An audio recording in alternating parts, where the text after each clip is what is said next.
What's up, everybody? Kool and the Gang, and this is one of their most, well, I don't know if it's one of the most, but a classic for sure. Summer Madness. And this song does not illustrate all of the things that they can do, musically.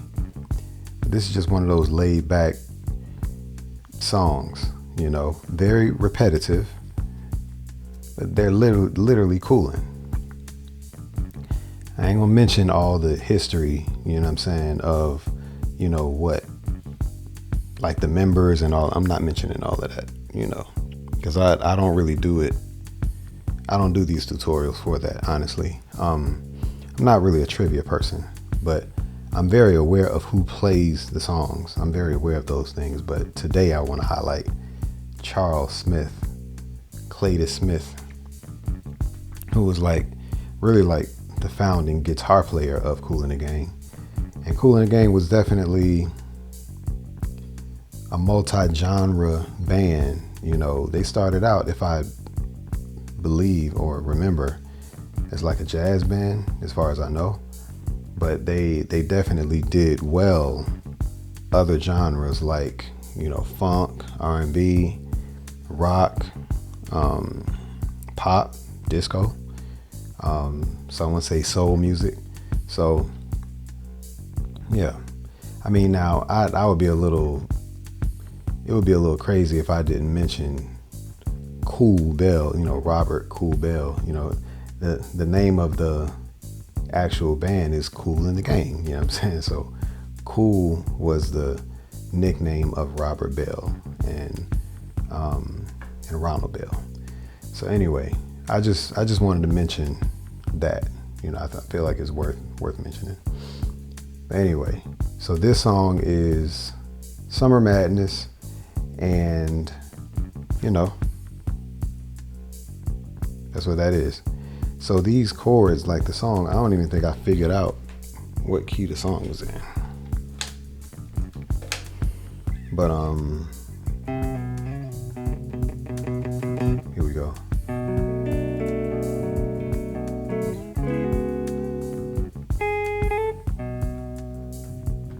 Yeah.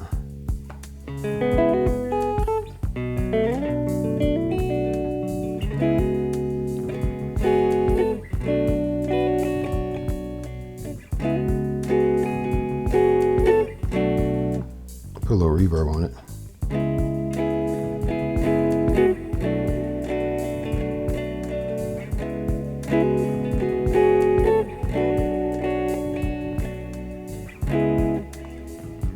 So anyway, that's like the key that the song is in. I didn't even say what key it was in, but it's technically in the key of A. And those chords is the 2 and 3, which is the B minor and C sharp minor. Actually, B minor 7th and C sharp minor. You can say a minor 7th, but that chord is not a minor 7th chord. Technically, it's not. Anyhow, that's pretty much how you play it. That's like a C sharp minor 7th, but if you play that note to keep it consistent, it's a C sharp sus, like C sharp 7 sus. Okay, so that's pretty much how you play it, but you want to keep that note kind of the same.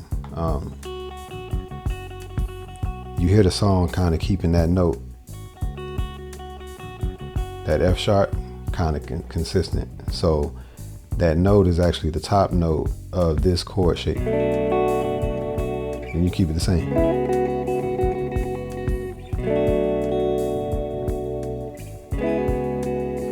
So that's really important.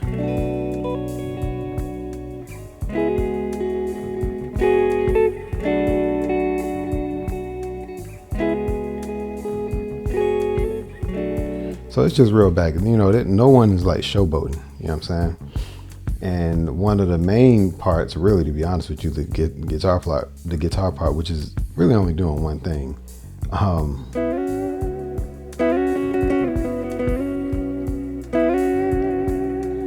That's it.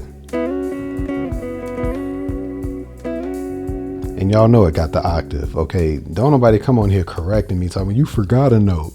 Shut up. My goodness. You know, I teach these songs in an order a lot of times because I'm trying to simplify, and some of y'all come on here like, you playing it wrong. And others are like, man, you ain't got to correct them. Listen, virtual chokehold. I got it in me, you know what I'm saying? But anyway,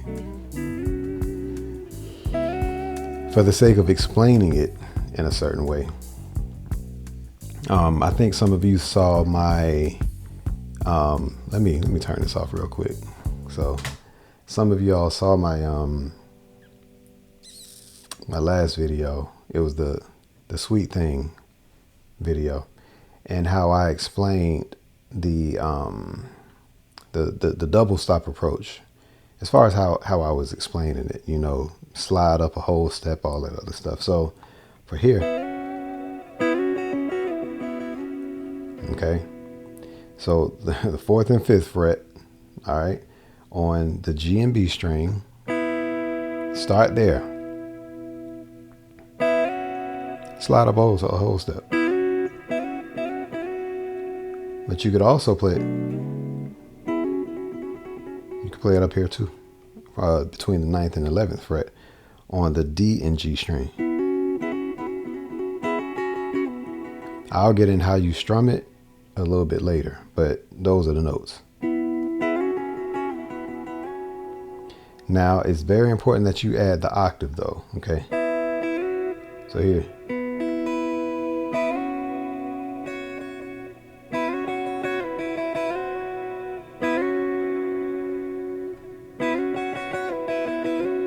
That's very important too. So, see what I'm saying?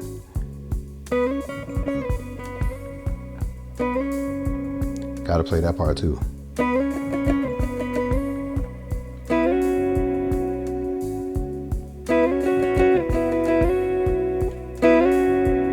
All right.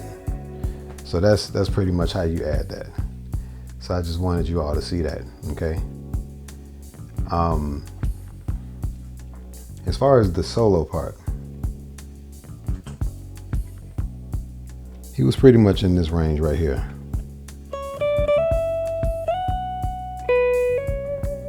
I'm not playing it verbatim. Maybe I should do this.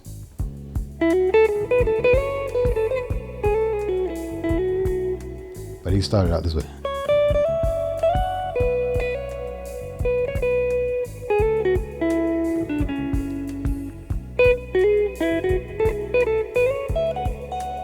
So that's kind of like what he was playing. All right. So that was pretty much what they were getting at. All right. And here's a little bit of it. You hear that? So that's where it was. Okay. And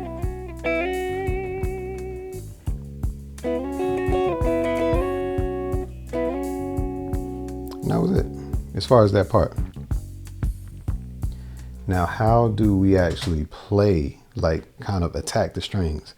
Because that part it's pretty key. You can know where the notes are, but not know the technique and how to play it. So you can definitely strike it down, like, so strike down, kind of scrape it down and just slide. But doing this particular type of move, you have to utilize that slide in sequence with the strum as well. And you have to do it in the right sequence, because you can slide and you're sliding in between, you're not strumming basically. So strum, slide, strum. Okay, so you're like strum, slide, and then when I'm up here,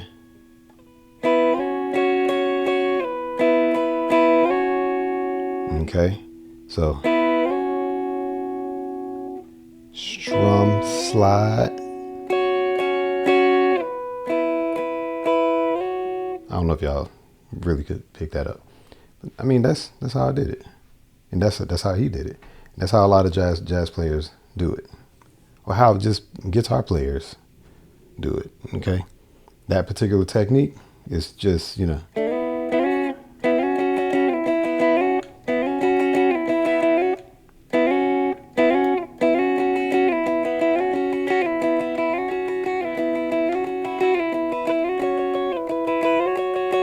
If you do it up here,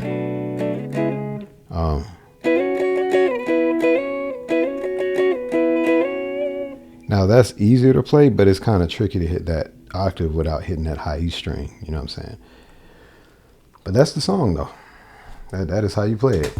Okay, that's how you play it. So yeah, Kool in the Gang.